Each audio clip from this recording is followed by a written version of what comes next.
సేవకుడు, దేవుని రాయబారి, దేవుడు చేయబోయే కార్యాలు చెప్పేటువంటి ఒక దైవజనుడు, ఒక సేవకుడు, ఒక సమయంలో ఒక ప్రవక్త చెప్పే మాట ఏమిటంటే, నా మటుకు నేను మీ నిమిత్తము ప్రార్థన చేయకపోతే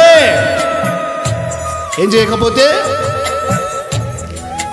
అండి, ప్రార్థన చేయకపోతే, దేవుడి బిడ్డలారా, బైబిల్ చెప్తూ ఉంది, తండ్రి తన కుమారునితో అన్నాడు, అయ్యా కుమారుడా, తోటలోకి వెళ్ళి నువ్వు పని చేయమని చెప్తే మొదటివాడు వెళ్ళను అని చెప్పి వెళ్ళాడు, రెండవ వాడు వెళ్తాను అని చెప్పి వెళ్ళలేదు.